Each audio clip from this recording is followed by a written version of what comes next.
Hello student, आज 9th class की physics में चैप्टर नंबर 3 गति की हम समीकरण पढ़ेंगे। इसमें आज का टॉपिक रहेगा गति की समीकरण। जो गति की समीकरण है, कोई वस्तु गति करती है किसी समय के साथ तो उसकी 3 समीकरण होती है। यदि कोई वस्तु एक समान त्वरण से क्या कर रही हो, गति करती हो, तो गति की समीकरण निम्न 3 प्रकार की होंगी। तो जो निम्न 3 प्रकार की होंगी वो कैसे होंगी? यदि कोई वस्तु एक समान त्वरण से, यहां लिख सकते हैं एक समान त्वरण से गति कर रही हो, तो वस्तु जो है, वस्तु की गति की समीकरण 3 प्रकार की होगी। नंबर 1 होगी v = u + at, सेकंड होगी s = ut + 1/2 half at square, तीसरी होगी v² = u² + के 2as। मतलब यदि हम दोबारा से रिपीटेशन करें तो रिपीटेशन के टाइम पे हम क्या करेंगे, इसको दोबारा बता रहा हूं। जो हमारी फर्स्ट इक्वेशन है वो है v = u + at, सेकंड है हमारी s = ut + 1/2 at², और थर्ड है हमारी v² = u² + के 2as। ये 3 समीकरण होती हैं गति की, यदि वस्तु एक समान त्वरण से गति कर रही हो। ठीक है, तो ये 3 समीकरण इसमें होती हैं। अब हमें ये पता होना चाहिए कि पहली समीकरण हम कहां फॉलो कर सकते हैं, कहां लगा सकते हैं, किस टाइप के न्यूमेरिकल में हम फर्स्ट इक्वेशन को लगाते हैं, कौन सी सेकंड को कब लगाते हैं और थर्ड को कब लगाते हैं। और उससे पहले हमें ये पता होना चाहिए कि v u a t s ये क्या है, ये कौन सी भौतिक राशि को प्रदर्शित करती है। तो हमने यहाँ लिखा है जहां u प्रारंभिक वेग होता है, v अंतिम वेग होता है, s विस्थापन होता है, a त्वरण होता है और t समय होता है। अब जैसे कि आपने देखा होगा यहाँ पे 2 वेग हैं, ये 2 प्रकार के वेग हैं। एक होता है प्रारंभिक, यदि कोई वस्तु, फॉर एग्जांपल मैं आपको बात करता हूँ, ये कोई एक सतह है, सतह पर एक गोला रखा हुआ है, इस गोले पर एक बल लगाया गया, मतलब कि इसको हमने विस्थापित किया बल लगाकर। ये गोला यहाँ से कुछ दूरी को इसने कवर किया, s बराबर ये s दूरी इसने तय किया। ठीक है, जब s दूरी तय किया तो वो a स्थिति से b स्थिति पे पहुंच गया।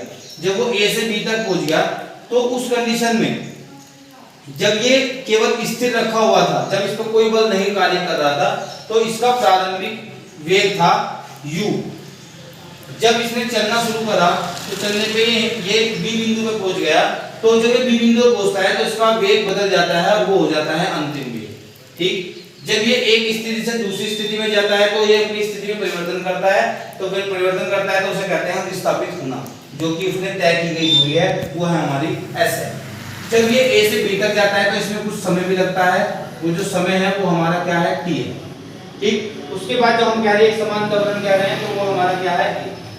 ठीक, तो इन वस्तुओं को, वस्तु जब गति करती है तो वो उन पर एक गति की समीकरण फॉलो करती हैं। वो गति की समीकरण 3 होती हैं, वो डिपेंड करती हैं न्यूमेरिकल्स पे, आंतरिक प्रश्नों पे, कि हमें उसने कौन सी वैल्यू को फाइंड आउट कराया है, कौन सी वैल्यू को फाइंड आउट करता है। तो वो रिक्वायरमेंट के अकॉर्डिंग हम इन इक्वेशंस को सॉल्व करने के लिए यूज करते हैं। अब इसी के इन न्यूमेरिकल इन इक्वेशंस पे हम क्या करते हैं, एक न्यूमेरिकल्स करेंगे तो आपको समझ में आ जाएगा। जैसे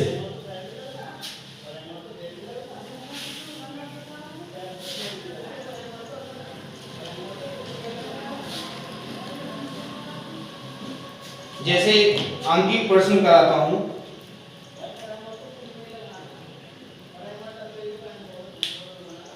एक आंकिक प्रश्न है, एक कार सरल रेखा में, एक क्वेश्चन है पहला, एक कार सरल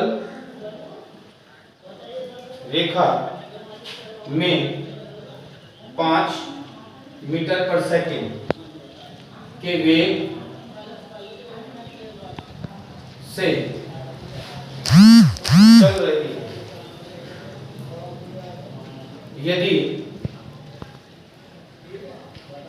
इसका त्वरण 4 मीटर पर सेकंड स्क्वायर हो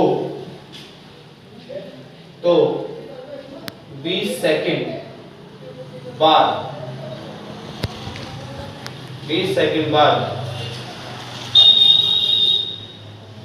उसका वेग क्या होगा।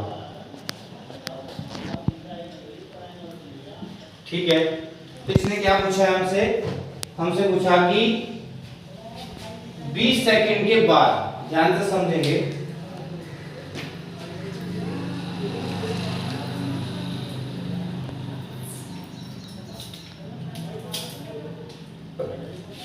सॉल्व में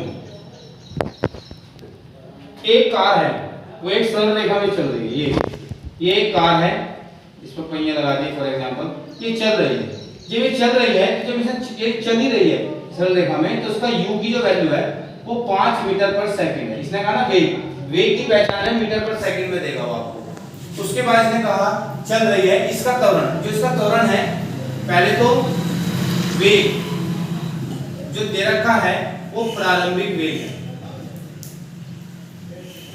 प्रारंभिक वेग कितना है, u कितना हो गया 5 मीटर पर सेकंड। ठीक है बच्चों, उसके बाद हमें इसमें कहा है कि त्वरण है हमारा a, वो कितना है, वो दे दिया उसने हमें 4 मीटर पर सेकंड स्क्वायर। फिर क्या है 20 सेकंड के बाद, तो इसका मतलब समय उसने हमें कितना दिया t। 20 सेकंड के बाद वो क्या पूछ रहा है, वेग पूछ रहा है, तो वो पूछ रहा है अंतिम वेग v पूछ रहा है। तो जब वो अंतिम वेग v पूछ रहा है, तो हमें हमारे पास दी हुई वैल्यू कौन कौन सी है, u है, v है, v तो पूछ रहा है लेकिन है क्योंकि समय है, और हमारे पास त्वरण। तो हमारे पास इक्वेशन क्या है, v u + at, s बराबर ऐसे लिख सकते हैं, v बराबर u + at, s बराबर ut + 1/2 at² v² = u² + के 2as। अब हमें ये देखनी है कि हमें कौन सी इक्वेशन को इसमें यूज करना है। तो इस इक्वेशन को यूज करने के लिए इसमें विस्थापन है, इसमें विस्थापन है, और इसमें हमारे पास कोई विस्थापन नहीं है। दूसरी बात, हमें इसमें विस्थापन नहीं दे रखा। वेग हमें निकालना है, अंतिम वेग, प्रारंभिक वेग है, त्वरण है, समय, वही तीन हमारे पास। यहाँ पे दोनों हम फर्स्ट इक्वेशन को लगाएंगे v = u + at से, गति की पहली समीकरण। तो v हमें निकालना है, u की वैल्यू हमारे पास 5 है, प्लस के a की वैल्यू हमारे पास 4 है, और t की वैल्यू हमारे पास 20 है।